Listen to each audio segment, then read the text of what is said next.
जय श्री राधे, जय श्री कृष्णा। आप सभी का राधा कृष्ण भक्ति रस में स्वागत है। जैसा कि हम सभी जानते हैं कि हमारे कान्हा जितने सुंदर, जितने नटखट चंचल हैं, उनकी लीलाएं भी उतनी सुंदर हैं।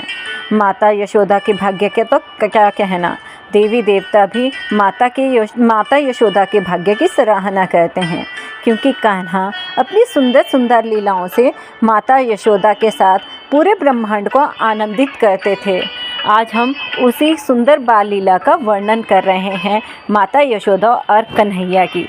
जब कन्हैया अपनी माँ यशोदा से माखन रोटी मांगते हैं और मैया उन्हें कहती है कि बेटा अभी तो दूध रोटी खाओ, परंतु कन्हैया जिद करते हैं कि नहीं, मुझे माखन रोटी ही खानी है।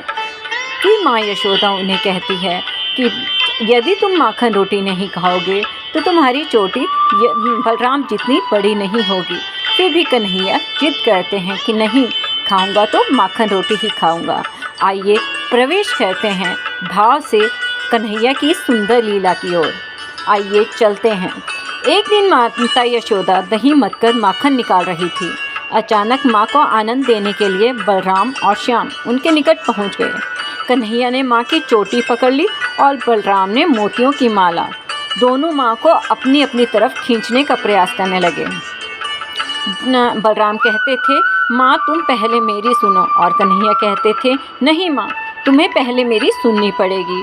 मैया मुझे भूख लगी है, भूख से मेरा बहुत बुरा हाल है, चलो ना जल्दी से मुझे माखन रोटी दे दो। यशोदा जी ने कहा, बेटा दूध पी लो, घर में अनेक प्रकार के पकवान बने हैं, तुम्हारी जो इच्छा है उसे खा लो। कन्हैया ने कहा, नहीं, मैं तो केवल माखन रोटी ही खाऊंगा, मेवा पकवान मुझे बिल्कुल अच्छे नहीं लगते। जब तक तुम मुझे माखन रोटी नहीं दोगी तब तक मैं तुम्हारी चोटी खींचता ही रहूँगा। माँ ने कहा, कन्हैया अगर तू माखन रोटी नहीं खाएगा तो तेरी यह चोटी छोटी रह जाएगी, कभी नहीं बढ़ेगी। पर कन्हैया नटखट कहते हैं, माँ तुम दाऊ भैया को तो कभी मना नहीं करती, वे जब भी मांगते हो तो तुम उन्हें माखन रोटी दे देती हो, मुझे क्यों नहीं देती हो। माँ ने कहा, कान्हा देखो, पहले मैं दाऊ को भी माखन रोटी नहीं देती थी, वह भी मेवा पकवान खाता था और दूध पीता था, तभी तो उसकी चोटी लंबी चौड़ी हो गई है। यदि तुम भी दूध पियोगे तो तुम्हारी भी चोटी लंबी हो जाएगी। जाओ मेरे लाल, अच्छे बच्चे जिद नहीं करते।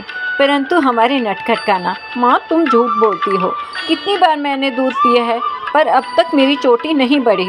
आज तुम्हारा बहाना नहीं चल सकता, तुम्हें मुझे माखन रोटी देनी ही पड़ेगी। मैया ने कहा, कान्हा अब दाऊ बड़ा हो गया है, इसने तुमसे अधिक दिनों तक दूध पिया है, इसलिए दाऊ की चोटी बढ़ गई। अभी तुम उतने दिनों तक दूध पी लोगे तो तुम्हारी भी चोटी बढ़ जाएगी। कन्हैया ने कहा, मैया मैं यह सब नहीं सुनूंगा, तुम साफ साफ बताओ, मुझे माखन रोटी देती हो कि नहीं। यदि तुम मुझे माखन रोटी नहीं दोगी तो जाओ, मैं तुमसे बात नहीं करूँगा, ना ही तुम्हारी गोदी में आऊँगा।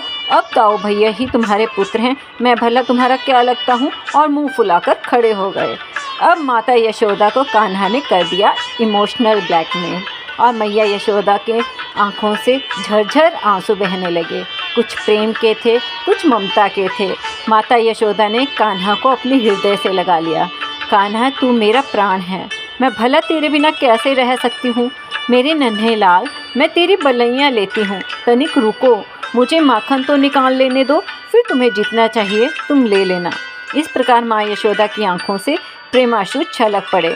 धन्य है यशोदा मैया, त्रिभुवन का भरण पोषण करने वाले प्रभु माखन के लिए बार बार उनके आगे हाथ फैलाते हैं। यशोदा मैया से बड़ा सौभाग्य भला किसका होगा। तो कहिए हमारे बाल कृष्ण लाल की जय, माँ यशोदा की जय। भक्तों, आपने इस भावलीला का आनंद तो अवश्य लिया होगा। यदि आपको इस भावलीला में आनंद आया और कान्हा के प्रति प्यार भी आया तो कृपया इस वीडियो को लाइक करें, हमारे चैनल को सब्सक्राइब करें और अधिक से अधिक शेयर करें। आगे भी कान्हा की ऐसी सुंदर सुंदर बाल लीलाओं के भाव दर्शन करने के लिए। जय श्री राधे, जय श्री कृष्ण।